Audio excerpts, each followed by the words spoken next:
Well, I thought today we could start with thinking about and talking around your whole journey around the writing process and some of those things that you've done.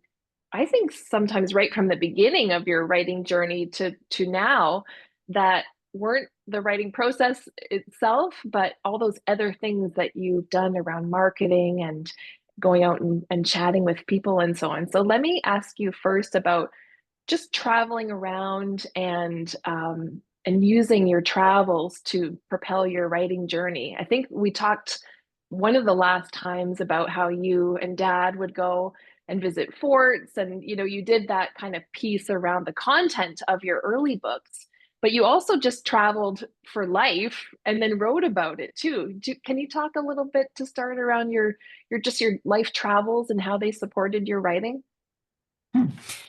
Well, I think in the beginning of the writing journey, and maybe that'll be easier for me to get it going in my head. But I think in the beginning of the writing journey, I was just so fired up about this new idea.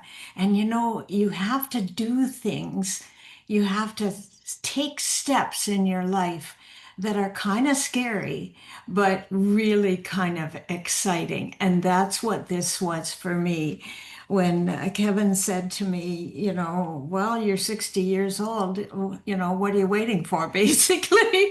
I mean, Hmm. it was just like somebody opening the door. And when you open the door to some great new adventure, that's what this was for me. So, yeah, I just jumped into it with both feet and I love to learn new things and I love to go out and meet people and I think that is a real asset as a writer because if you do any kind of speaking gigs or any kind of things like that, you're going to have to talk to people. And Hmm. I sell most of my books when I talk to people Hmm. because I really like finding out what they're doing and finding out what they can get from my books. And if I ask them something about what they like to read or something, it just opens a conversation, and then you find the people who don't read, and that's Mm, a valuable piece of information too. You know. yeah, yeah. Yeah, you've always talked about your book, just going back to the traveling idea, even as you're in restaurants or just in gift shops at those ports, or you end up talking to people and then naturally just kind of work your way into a conversation about writing or books or yeah, and that would be difficult for some people, but I don't think it ever has been really for you. What can you say about that? Well, yeah, and I think I don't know whether your personality is there when you're born or like it's that old thing about is it, I can't think of the two words, but is it the things around you that make you who you are, or is it in your genes, Right. Yeah. Nature versus nurture, I guess That's what someone I'm would trying to say. think Yeah. of.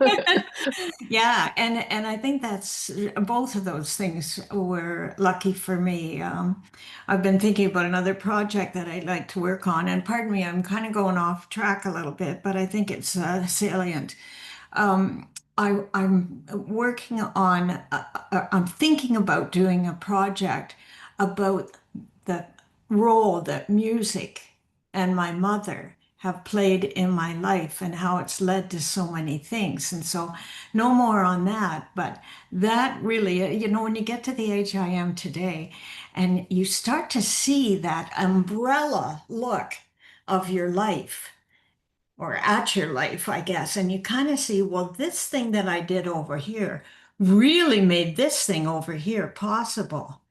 And Hmm.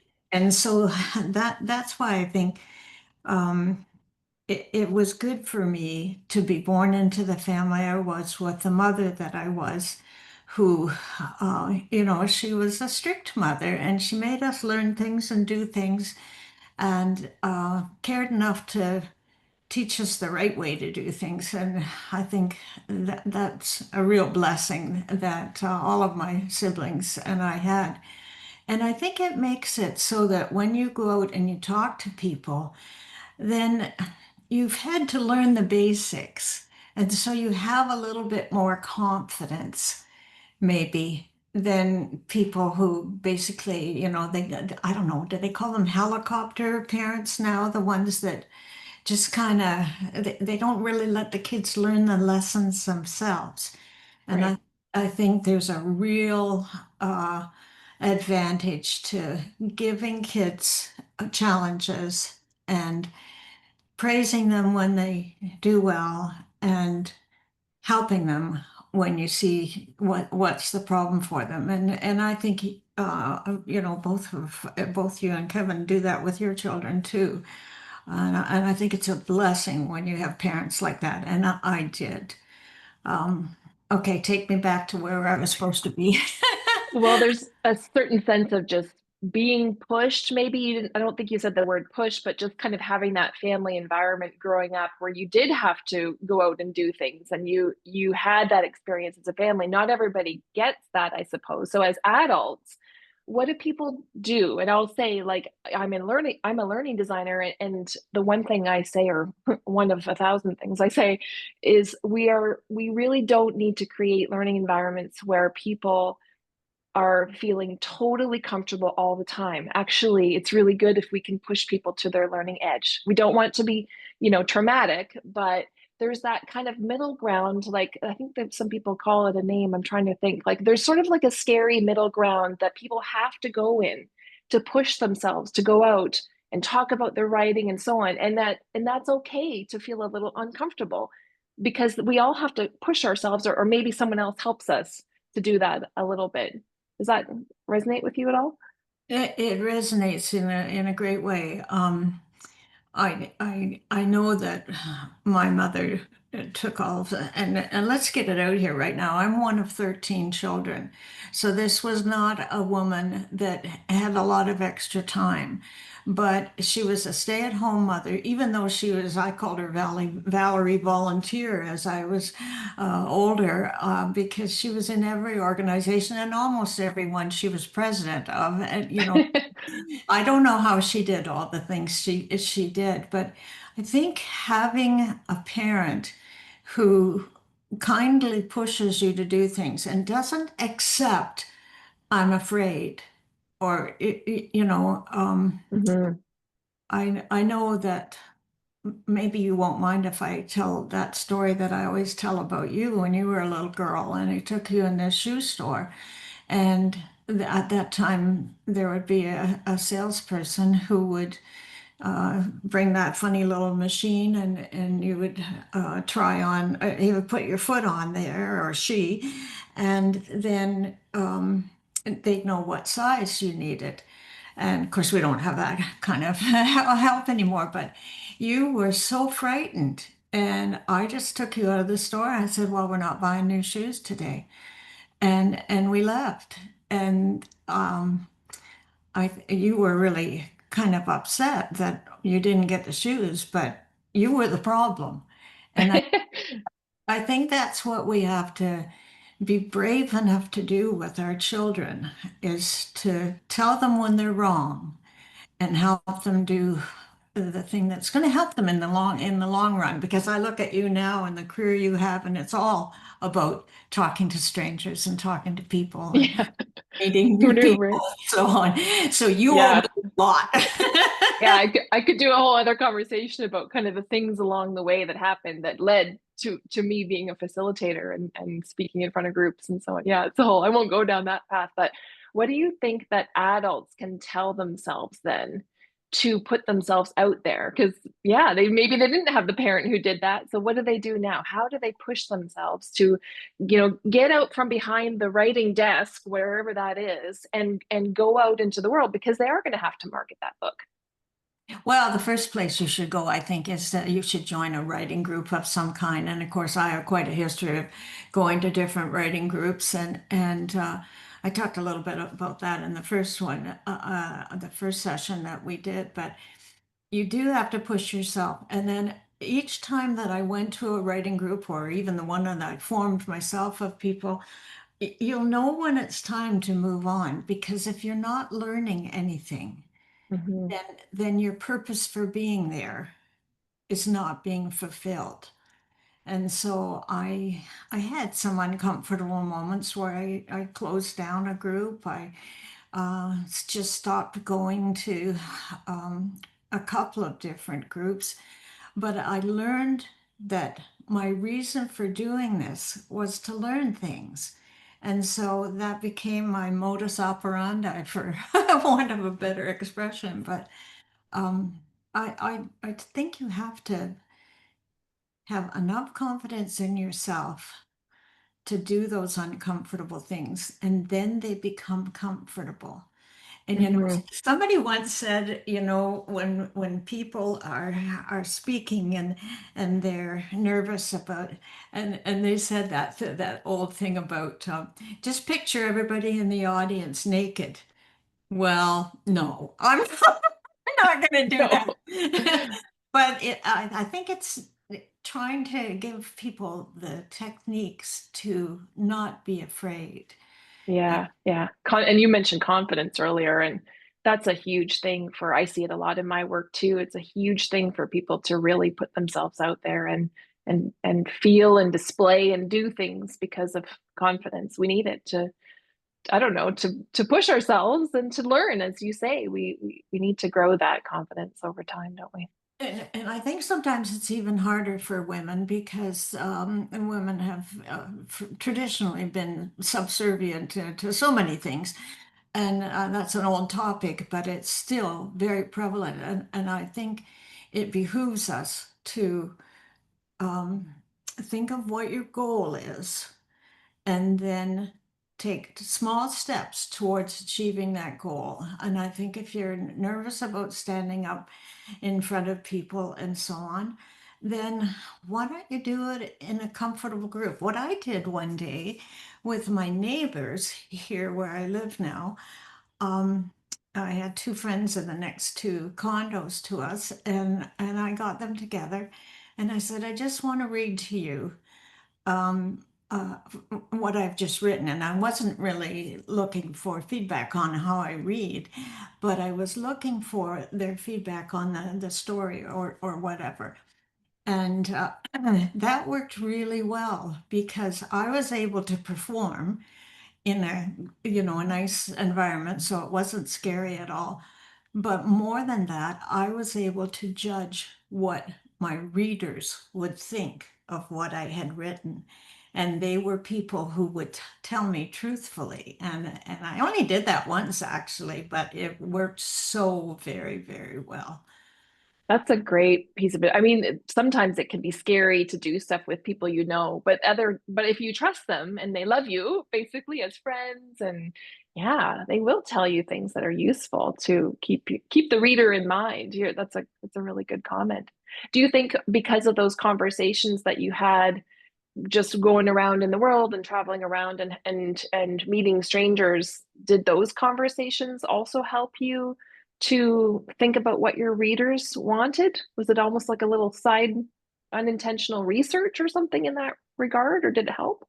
I think by the time I was doing that, I was really pretty much into my method of talking to people that way. Like, when I go down here in this small city where I live, and when we go out for a meal or something, we just love talking to people. Both of us were high school teachers, and we are used to dealing with young people. So if a young person is waiting on us at the table and taking our order or something, and you can tell pretty fast if there's somebody that you can engage. And it's just more fun for everybody if you just make them comfortable and you comfortable. And they'll often tell us what they're doing and what they have done. And we're very excited to hear that because, I mean, we spent 30 years teaching the age or just a little bit younger than what they are.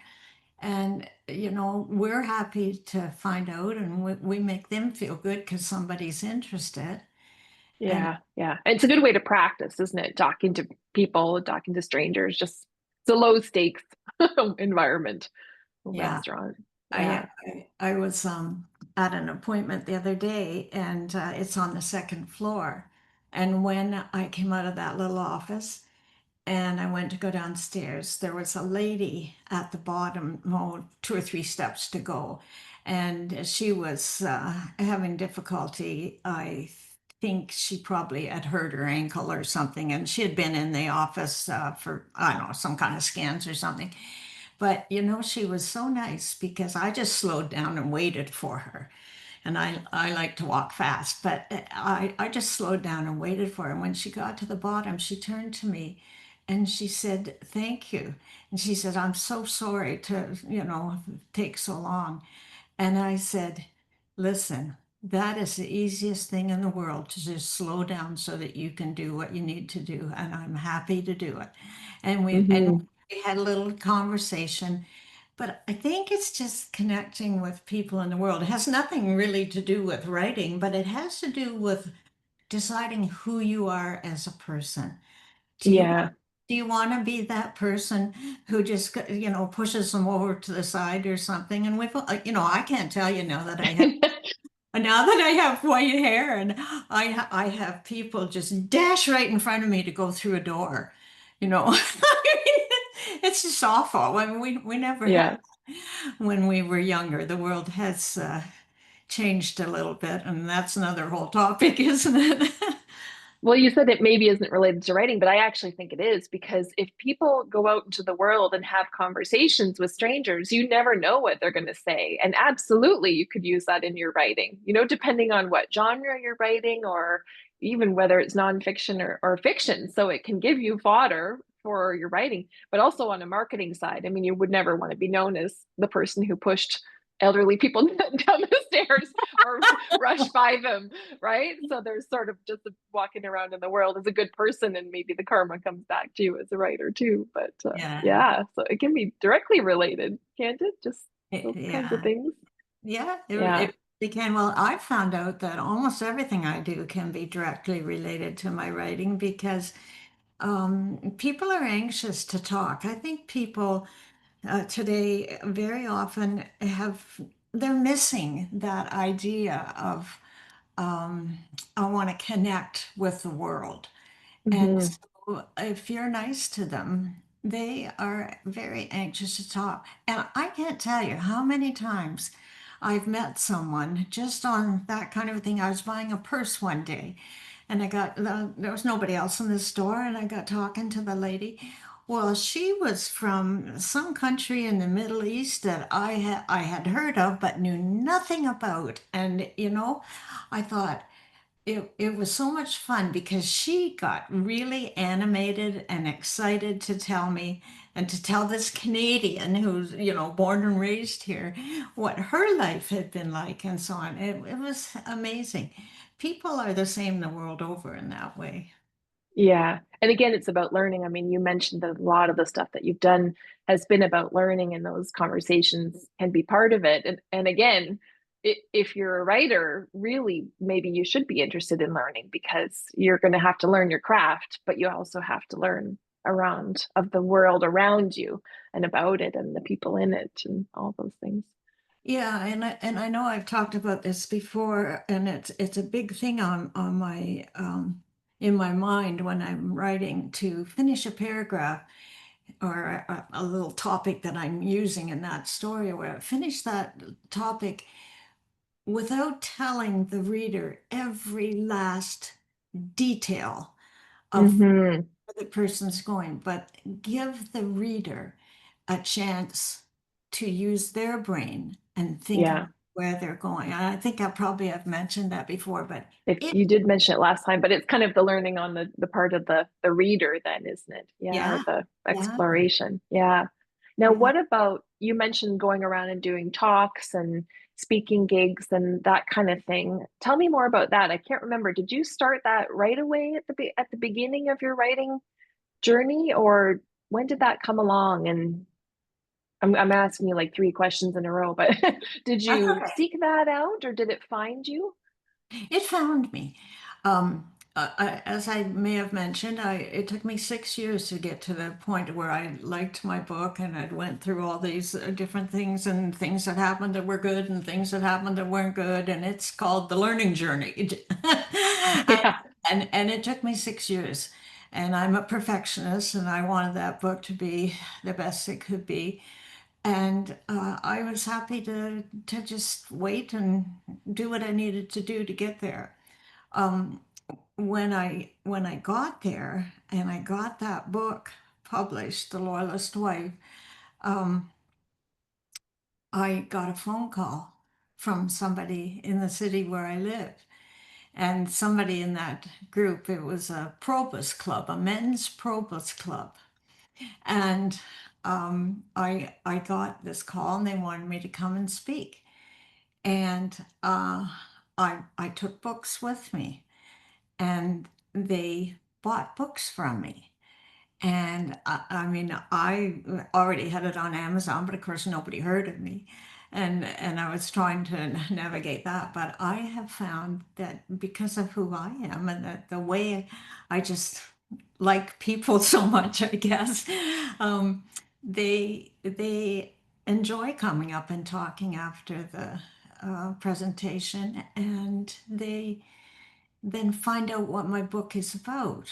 And now, of course, I Hmm. got eight, so they find that they got lots to find out. But it, I think people like to be engaged for the most part. Now, you do get those people that come up and look at your table and they go, oh, I'm gone, and they don't Yeah. want you to say anything. And you know what I say when people come to my table in like a book fair or something like that, and I just say, well, you must be a reader or you wouldn't be here. Or, I have an opening thing. I want to find out if they like reading. If they don't like reading, I'm pretty sure they're not buying books unless they're buying for their kid, Yeah. or sister or something like that. But you just have to find a non-threatening way of introducing the conversation with people. And most, Hmm. most people are just fine. And you don't want to be snoopy, but you just want to show an interest. And when they say something, be ready to come back with something that's, linked to the conversation and so on. Hmm. Yeah. Is that so when you go out to the book fairs and other kind of markets and stuff you've been at, is that a sort of the typical way you might kind of draw somebody in? You talk generally about reading, maybe to start. Are there other, I don't know, what's the word, generic ways to sort of start the conversation? What are your typical go-tos? Yeah, well, I was a teacher and taught senior high school students, and you learn a lot about how to approach people. Um, if I had a 16-year-old boy in a class and there was something going on there that wasn't just right or whatever, and I would have them stay after school and I would just listen to what they had to say. And I Hmm. think that was a good way for me to learn how to deal with people in general, whether I'm telling them about my books or not. But well, one of the funny things I did, speaking about selling books, um, a few months ago, I got this thing on my iPad, and it was about a purse that could be identified with your name. And then there's a nice message on there. I don't know, something about books or no, I don't think it was buying books, but just something about books. And it was a nice sturdy purse. I should have it in here today. And you know what I do with that? When I finally got it, I um, would set it up on the counter. So when you're paying, well, this purse is a pretty good sized purse, and you're not going to just kind of surreptitiously reach in for your money. You've got to set it on the counter. And you set it on the counter, and it's got all these books in the picture on the thing. And people say, "Oh, that's a beautiful purse," and they might say to me, "You must like to read." And, or if they don't, I can say, "Oh, are you a reader?" You see, it Hmm. just Yeah. makes, it opens the door, and it's so much like that in trying to move ahead in the writing business. Another thing that I found was that when I went to conferences and so on, I was never afraid. I'm still not. When Ron and I, your father and I, go uh, to hear a speaker, you know, I often have questions I want to ask. And at the end, I go up to the and I meet the person, and Hmm. I will get their contact information. I will write a blog post about them. I will, depending what it is, but I make contact with those people. Yeah. And I Have you think, had people do that to you, coming up to you and saying, "Oh, I'm a writer too, and can I ask you any?" Do you get people saying that to you now too? yeah, yeah, I do. And a lot of people are, I was a 4-H student, a 4-H kid when I was growing up, and I think I mentioned this too, that learn to do by doing. It's just such a thing. Um, Hmm. if you just get out there, you just have the courage to get out there and try something, and if it doesn't work, and boy, I've had lots of things that didn't work. Yeah. But you Well, and learn. you talked about the community. I mean, it's about people at its heart in a way, isn't it? You think writing, it's a solo endeavor, but you've mentioned writing groups and talking to speakers after they've done their talk, and yeah, the book fairs. It's a lot about people in and around the whole just sitting at your computer writing process, isn't it? Yeah, yeah, it is. And I always like to do my writing first thing in the morning for 2 or 3 hours. And then the rest of the day, I feel like I've accomplished something.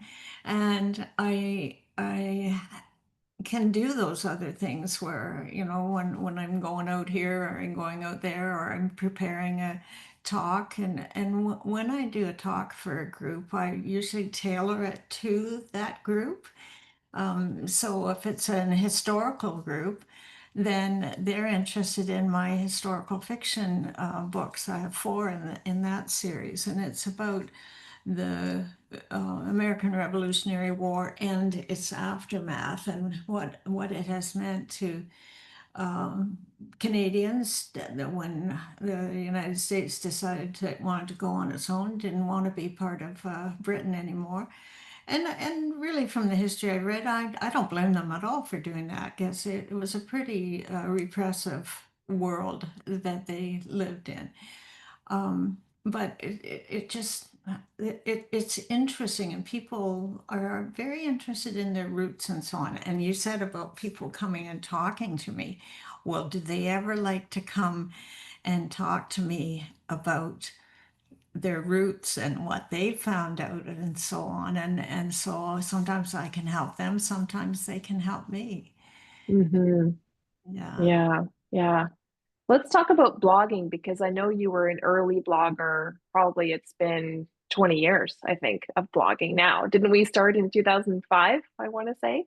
Yeah, it was something like that. And I've got all the, I'm a great love to keep all the words that I've written, sort of thing. I'm very much attached to my own writing. I don't know what that says about me, but yeah, and I would use the blog to talk about what I was doing in my life and so on. And I had quite a following. In those days, there were a lot of people that followed you on your blog. Do you remember that? Yeah, yeah. So it was a different time than the early days of blogging. Yeah, yeah, yeah. Now, hardly anybody comments on my blog posts, but they do comment. The people that sign up for my newsletter, and I have about 1,500 people on my list, and a few of them do make comments and send them back to me, and it doesn't go out anywhere that anybody else sees. It just comes to me, and so that's really nice.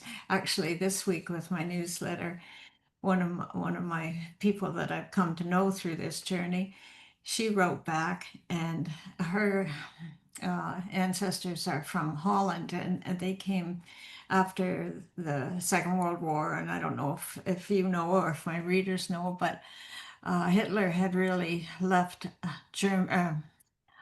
the Netherlands in a horrible, horrible state and had really just raped the country. And there was nothing left for them. And a lot of the young people came to Canada and the United States, and a lot of them came to this place in Ontario where I live in this area. So I know a lot of Dutch people, and I know the struggles their families went through and so on. So those seem to creep into my writing every so often. But it teaches you about people, and you can't just look at people, what you see, the face value.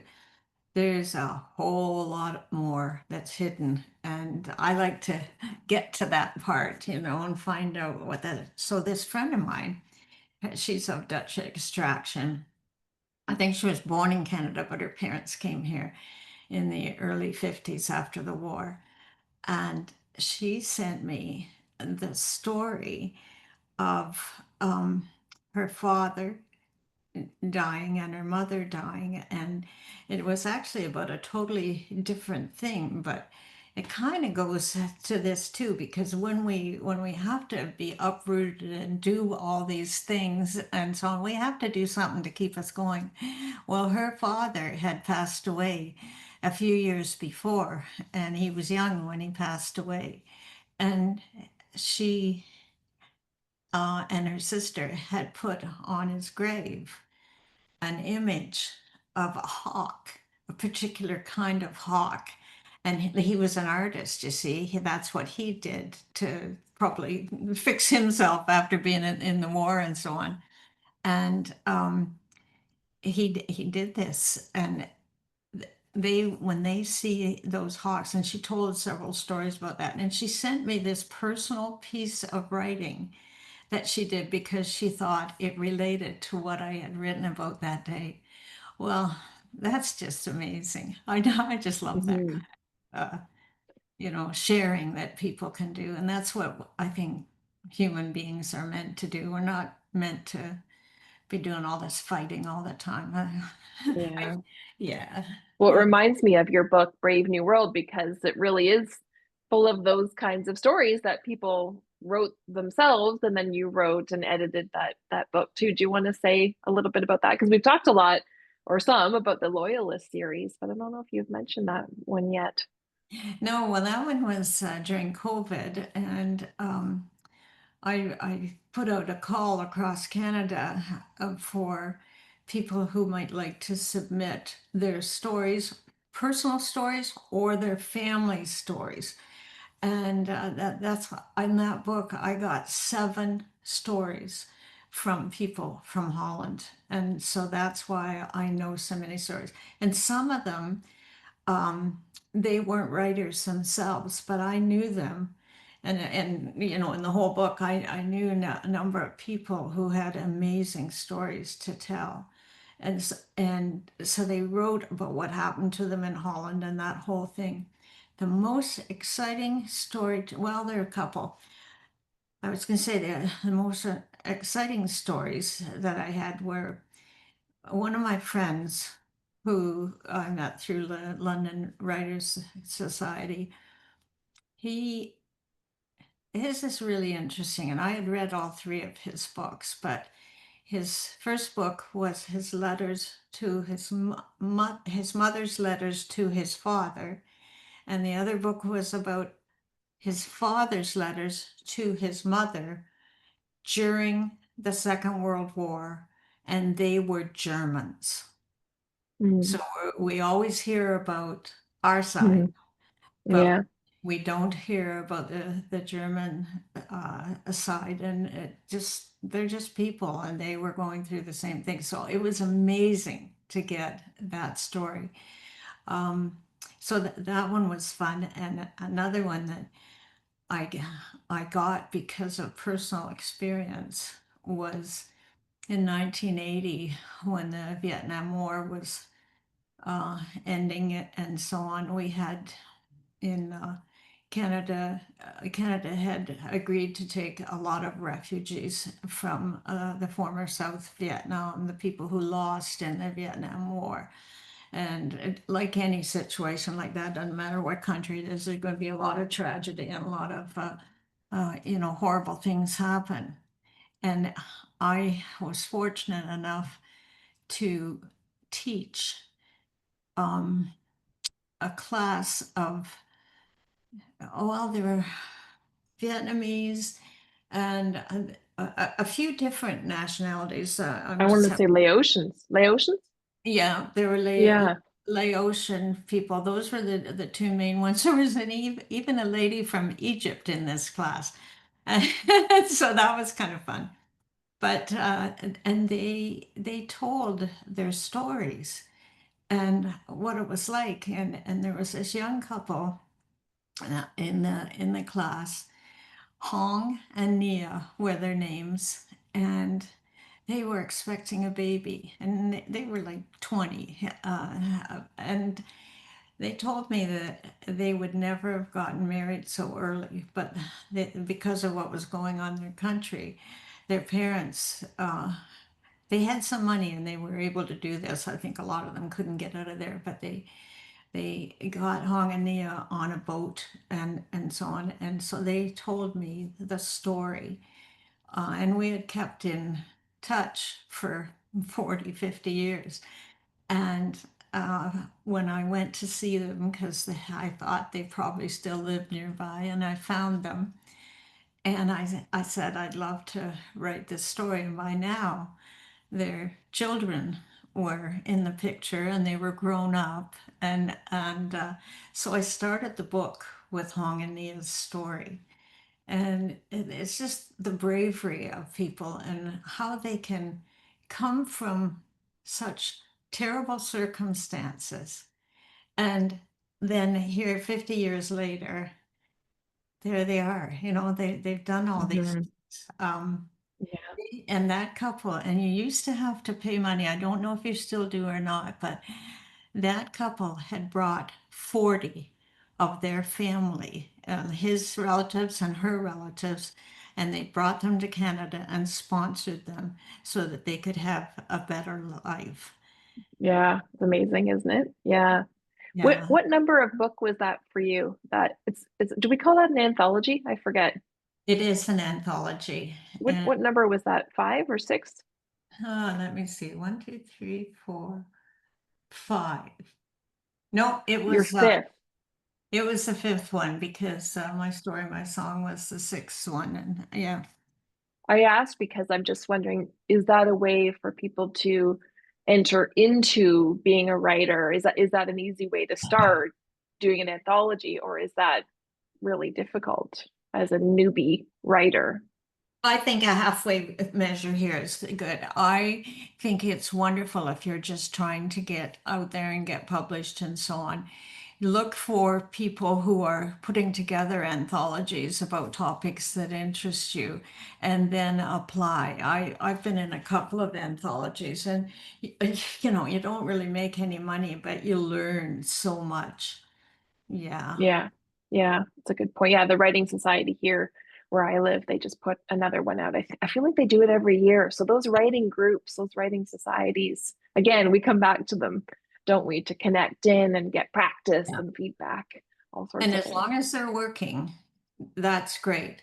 But when you get to the point, like the one that I tried to start here in my home, like the people, it was great, but I get to the end and I would have been the person that did, I was the English teacher, you see, so I would have answered all the questions and da da da, and I wasn't improving at all. So, Yeah, yeah, you mentioned about stay if yeah, you're learning and then find something else if you're and not. Yeah. and that's what I did all the way through. That the one Do that you I sorry. Sorry, I was going to ask you about, do you think the different types of books that you have written over the years have kept you learning and interested? Like, could you have written 8 books of historical fiction, or has it been exciting and interesting to take those different genre paths? Well, I am that person that loves to keep learning new things, and I think that's both a blessing and the opposite sometimes, you know. But yeah, I don't know if I would have been able to keep doing it. I keep thinking of doing another series about the loyalists with different families and so on, but it hasn't happened yet.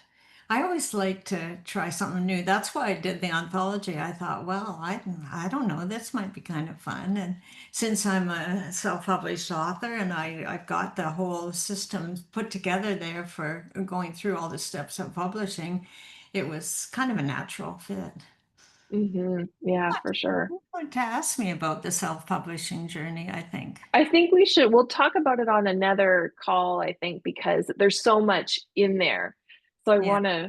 I want to take us back to email marketing just briefly because you mentioned that you have your email marketing list and 1,500 subscribers, and that's something that you've grown over time. Has that worked for you, the email marketing side of things as an author? I think it has worked. You know, you always are looking for new names. When I go out, I always take slips of paper so that people can fill them out and give them to me, and then I put them on my list and so on. And I do have about 15, 14, 50, 1,500 somewhere in there. And I really think it's personal contact. It's what we were talking about earlier, really. It's personal contact, and they like when I put something in there. And I try to remember to thank all the new members for joining. And so I try to make my newsletter. Um, I want them to know who I am as a person. And I try to be personal, but not intrusive. Hmm. Sometimes that's a fine line, but I've met several of these people that are on my list, and I really loved the experience. So, yeah, Yeah. take Yeah. And you say you actually get people that respond when an email goes out, which is, I think, extremely rare to receive feedback that way or responses. well, sometimes it's like five people that respond, but they're, you know, the things that you're doing. I can't remember my company right now. Welcome to being the HIM. But the company that I do it through keeps track of all those statistics for me. So therefore, I know if two people have opted Right. to get out or whatever. And I don't really, I think I'm in a privileged position because I do this because I love it and because I love the contact with people. And I mean, writing the books as well as trying to sell them and so on. I do this because it speaks to my heart. Um, Yeah. yeah, I don't do it to become rich, you know, and I know lots of writers' names that everyone knows and so on, and they've done very well with their writing. But I'm at the point in my life where I have a pretty good life, and I just want to do things that make me happy, you know? Yeah. It does seem like it's twofold, and maybe for a lot of people, well, I don't know, see what you think, but there's the writing piece. I mean, obviously you like that and you're good at that, and you know, you have to be because you spend just hundreds and hundreds of hours writing a book. Like you have to like writing, don't you? Yeah, you'd be But then crazy there's otherwise. you'd be great. Why would you do it? You don't do it just for the money if it's tedious and awful. But then that this whole other thing that we've been talking about today, the fairs, the going out to do talks and the traveling around and just having, you know, times with dad and you come and write about it on the blog. Like, do you think it's always been both for you that you like both of those things and it's been a way to have them in your life, I guess? Everything outside of writing too, the people connection. Yeah, I think I mean, when I came to writing, as I said, I just felt like I found my place, and I've done a lot of things in the world. You know, I've done met a lot of people. I've directed choirs. I mean, I've done all kinds of things. But when I Mm. started doing the writing, I felt that it was just speaking to a certain part of the inner me. Yeah, but not just the writing piece. It's the sort of social aspect of going out and about too, I think, right? Well, you see, what that gives me when I go out is that I'm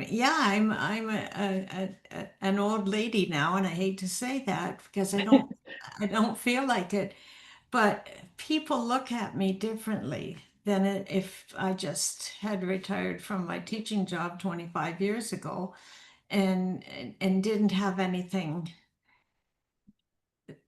sort of acceptable to give me a difference, I guess. I don't know, but you work hard at that, and you just make your own niche in the world and make the niche that suits you. Yeah. Well, I don't know if I can share this reflection, but just as someone who's, 30 or whatever we are years apart, who's younger than you, that's the kind of, you know, almost 80-year-old I would want to be when I'm where you are. I'm being totally not very eloquent here, but like I don't want to see people your age stop engaging in life, right? And so the fact that you've done all this for years and years now, for 20 years, and of course all the other things you did before that, um, that's what we all really should be doing, because otherwise we just kind of give up and sit home and watch TV. I guess it's Yeah. not much of a life. No, it's not much of a life. And I think this is a thing that makes me happy too, because it helps people, because when people read good books and they uh, have their eyes open to a certain situation or whatever. I loved writing the book about my story, my song. That was a book about growing up on a farm in Ontario here where I live. And I was one of 13 children, and it was in the 50s and 60s. And, the world came alive after the war was over. And our parents, I realize now, they were so happy. They had gone through the Depression. They had gone through the Second World War. They had lost so many things, and not to mention all their like siblings and parents, and there was so much loss. And then there we were in the 50s and 60s with all the new inventions coming out, and everything was positive. And I Mhm. remember the world feeling so different than it feels today, where every news story is a heartbreak. And Mhm. when I was in high school, the John Kennedy was assassinated, and I remember our principal in the school coming over the PA system and telling us that he had been shot in Texas. And people were just shocked. I was in grade 12, and girls ran out of the classroom crying, and it was just an emotional scene. And got on the bus and rode home. And when we got home, Mom had the TV on, black and white TV at the time. And there we were seeing everything that was going on, and we saw the visit of Jack Ruby was the one who uh, they had arrested, and no, I think I'm No, getting Lee Harvey Oswald. Yeah. and Jack Ruby was the one who told about it. I gotta think about that I again. think he killed Lee or Harvey Oswald, didn't he? Jack That's Ruby? what it was, Yeah. yeah. And we saw that footage right on the television. Can you Yeah. imagine what that was to us of that time period, where we could see a murder? And it was in the police station in Dallas, Texas. Right. Yeah. And Yeah. imagine what that was like. And then we just kept our eyes glued to the TV for days afterwards, and saw everything that went on. Well, those kinds of experiences, I think, really shaped our generation, because we hadn't Mm. had these bad things. Now Yeah. we're being shown this stuff all the time, and I frankly just turn it off. I need to be happy. Yeah. Well, and maybe writing and the things around it that we've been talking today are kind of a way to recapture or to make sure we have joy in our life, and because there's Yeah, so much yeah. hardship, and we have to figure out how to keep joyful, don't we? Well, and you see, 100 years ago, our forefathers and mothers did not know all the horrible things that were going on in the world. Yeah. So I think their day-to-day life was about making a living and growing food, and and they could be happy if they had a good crop. You know what I Yeah, mean? yeah, a much simpler life, right? Yeah. Yeah, we could Yeah. go down a whole path about the ills of the world, but I don't want to leave us there. I think we should probably close, but I think there is a lot of hopefulness in what we've talked about today, what you've shared, and all of these getting out and about in the world, and being a role model probably in that respect as a writer, but oh, I'm gonna get upset, like in a good way, but just as a person too. So thank you for that. Well, I appreciate you saying that. It's a real pleasure for me to be having this heart to heart with you all every week.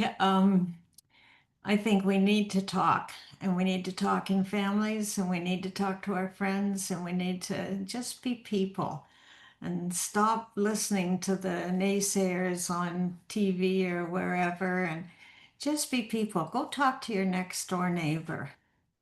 Yeah, Yeah, right. Just go connect. Yeah, we need that for sure. Yeah. yeah, yeah. All right. Well, I'm gonna go get a Kleenex. So